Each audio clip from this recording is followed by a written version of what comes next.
We invested strongly in renewables. That is most recent because since we had 80% of our electricity comes from nuclear, we traditionally have 10% coming from hydro.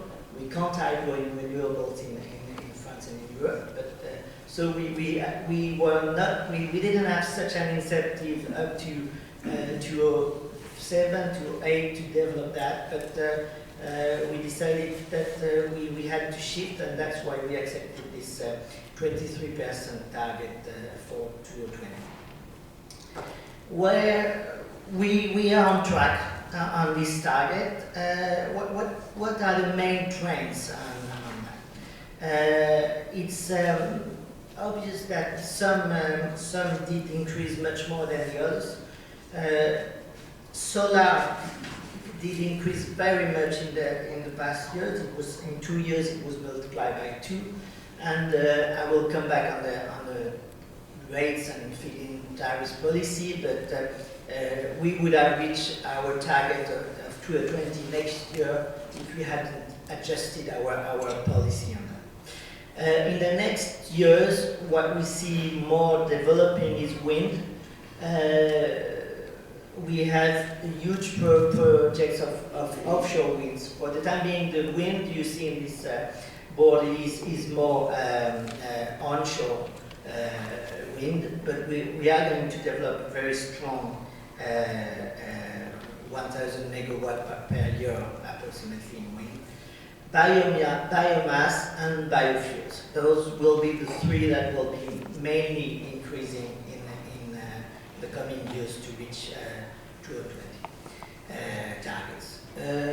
To give you an idea of how fast we go, we were around 11% of renewables in our consumption in 2006. We are around 15% in 2010, and we were happy to see that even with the economic crisis, it did not decrease, and we'll be on track on 23% to 2020. To do that, we of course have to have different tools.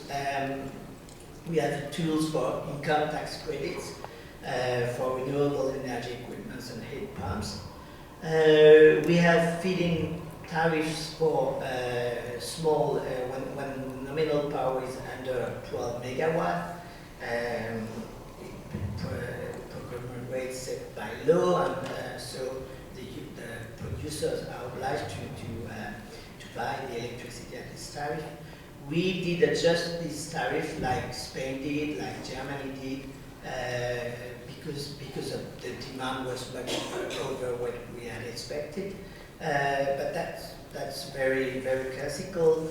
We did decrease a little bit the tax credit on solar too, because as you know, solar panels their prices got down very much. So of course there was some reason to modify that. We have as well some subsidies for R&D, and for R&D I would say that on renewables we multiply by 10 our budget for research and development, which means that now we have approximately 400 million euros a year. We had a target of 1 billion in 3 years, and we will be over that. We will be over 1.3 billion on R&D. And our stimulus plan gives a big importance to renewables with a stimulus, what we call Grand Emprunt, so a facility, which will have $5 billion available for renewable energy. And as I mentioned, we adapted very much building codes to increase efficiency.